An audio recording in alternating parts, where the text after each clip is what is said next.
Before we jump into today's episode, I've been telling you guys for a little while now that I'm working on a podcast, which of course we're going to be calling the Film Riot Podcast, but it is finally going to be released. Our first episode's coming out on June 5th, and this is going to be a weekly podcast where I just sit down and talk to filmmakers that I respect from all different avenues of filmmaking, from actors and directors, cinematographers, editors, stunt coordinators, you name it. I'm just going to be talking about their process and their craft, their approach to the films that they make, to get as much info on filmmaking as a whole as we possibly can. Talking to people like David Sandberg, the director of the upcoming DC film Shazam, Dan Trachtenberg, the director of 10 Cloverfield Lane, Matt Lanner, the lead actor on Timeless and also does voice acting for things like Aquaman and Anakin Skywalker for the Star Wars animated series, Evan Schiff, the editor of John Wick 2 and 3, then friends and collaborators like Seth Worley, Andrew Kramer, Ryan Booth, and so on. So jump over to our Instagram page. We're going to be posting some previews of it there before it comes out on June 5th. But getting into the actual episode, like we've done a bunch of times on the show before, we're partnering with our good friends over at MZ, who have an unreal amount of incredible filmmaking education on their site. They have classes on cinematography, directing, storytelling, editing, and so on from super talented filmmakers like Shane Hurlbut, Vincent LaForêt, Philip Bloom, Alex Buono, and a bunch more. But their newest one, which is what we're showing today, is all about how you can use color to help tell your story in your film. So that's enough talking from me. Go away and learn some things.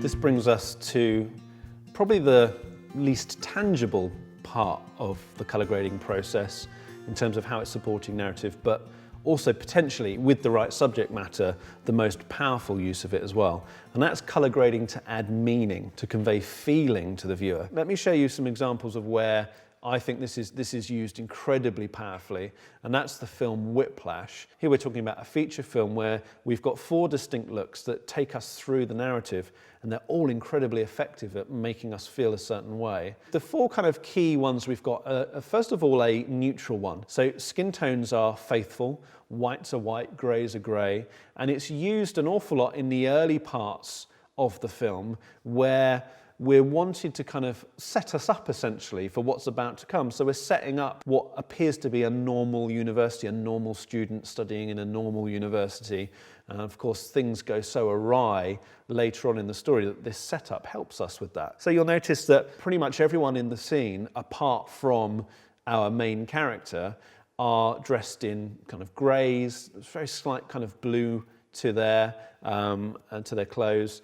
And then we've got this kind of big red stripe that's being used. Now that is part and parcel of what we've just been talking about, which is directing the viewer's gaze. So we're helping them look in the right place by seeking out that high color contrast in this case. But generally speaking, we've got clean skin tones. We start off with these scenes where you'll notice that, key characters here in this scene wearing greys. Remember what I said about the white of the kitchen? It's really allowing other colors to come forward. So by everyone else being in gray and white, it helps draw our attention to the only person that's wearing anything of any kind of saturated value, which is our main character wearing a very kind of saturated blue and red striped top. As we move forward though, and some of the first interactions that we have between J.K. Simmons's kind of deranged teacher and our main character, Andrew, I believe his name is in the film. This is their kind of first interaction with each other, and we don't realise at this point that things go so wrong. Again, skin tones you'll notice are natural. The whites of the clothes are clean, they're not tinted in any way. But as we start to move through into the next kind of part of the film, where we see Miles's character moving through some communal areas on the way back to his digs or his room, his rental apartment, and suddenly we're hit with this extreme acid green. It's vile, it's in fact it's bile is what it is. It's a disgusting color. It's really nothing that you would ever want to see, and particularly the way it's allowed to creep into the skin tones really taint and create this sickly appearance. Now, what's interesting is in this scene, he's surrounded by people making lots of noise. His head's down. Clearly, this is someone who wants to kind of get on, but he's having to kind of endure his environment whilst trying to focus on what he's wanting to achieve. Now, this green is particularly important because this green comes back in other scenes. So this is one of the first scenes where we see him rushing to get somewhere because J.K. Simmons told him to be somewhere at a specific time. It's also one of the first times we realise that J.K. Simmons is toying with him because he makes him get there way before he needed to. And in his rush to kind of do what he's been told, he trips, he hurts himself. Now that becomes quite a recurring theme, the fact that he is damaged trying to meet the approval of his teacher, and this sickening green is used in that scene as well. Green also pops up, and this is where I think this is really powerful. It also pops up in two very specific characters. His dad, who in the story is kind of very dismissive of his decisions about what he wants to do as a career, not supportive of him being a drummer at all. And the other person that we see the exact same green used on is in the top of the character, whose name I forget, but the character who's currently in the band playing drums, who Miles's character needs to kind of usurp in order to get into the band himself. So for him to achieve his objective, he has to outperform and get this guy out of the drum seat. So interesting and so deliberate, of course, that it's the exact same green, different tops obviously, but the exact same green that's used that picks up with those other scenes where he's trying to win the approval. He's gone to extremes and damaged himself in some way, either through car crashes or kind of mentally damaged himself, trying to get where he's trying to go and kind of get that golden ticket, if you like. Very, very clever and deliberate use of colour there to convey meaning about a certain scene and about a certain person, and essentially the forces that are kind of standing in his way. The last big look, of course, in this film is the vivid, oversaturated, dangerous kind of looking oranges that are used and pushed into skin tones and the environment around them.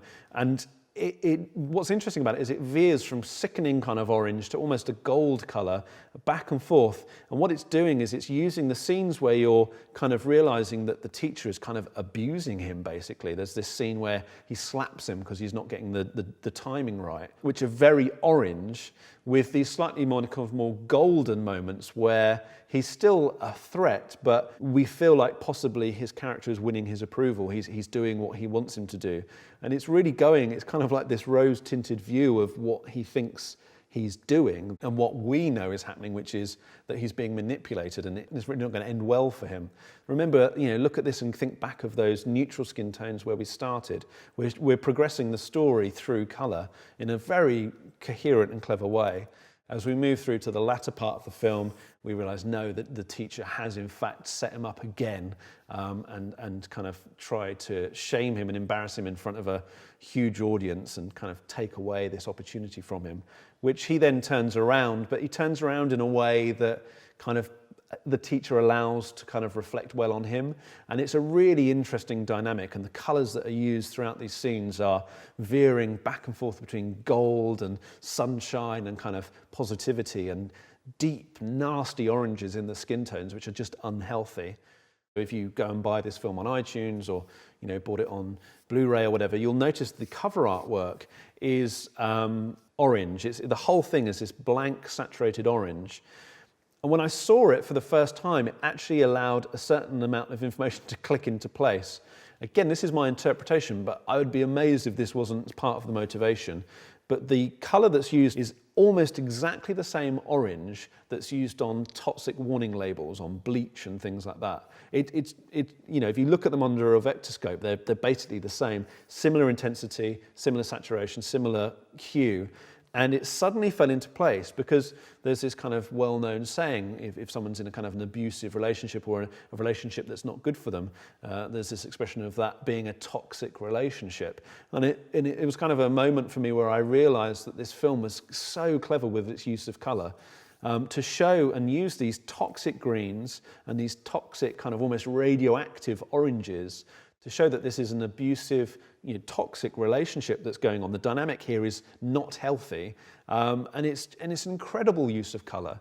And what's fascinating, of course, is the first time I watched this film, I didn't think about any of that. I just watched it, absorbed it, and loved it. And it was actually only on repeat viewings and thinking about, what films have really used colour, that I started to kind of see just the level of effort that had gone into the palette that was used to convey meaning through colour grading to the viewer. An incredibly powerful use of colour grading in this. Domain.com has all your website needs, including .com and .net domain names and intuitive website builders. You can take the first steps in creating an identity online. They're affordable, reliable, and have all the tools you need to build a new website, sharing your ideas with the world on a professional website. No domain extension is going to help you tell your story like a .com or .net domain name, and if you want to brand yourself online, Domain.com has over 300 domain name extensions to fit your needs from .club to .space. And of course, they're showing you love by giving you 15% off their already affordable prices when you get domain names, web hosting, and email. Just use that coupon code FilmRiot at Domain.com's checkout, and when you think domain names, think Domain.com. Logo. Again, a big thanks to MZ for helping us bring this awesome content to you guys for free. If you're interested in watching the rest of the class, there's a link in the description below for that. And make sure you check out their other classes on there. They have tons of really great educational stuff. But that's it, and I'll see you next week when my broken arm makes me accidentally punch my doctor in the face.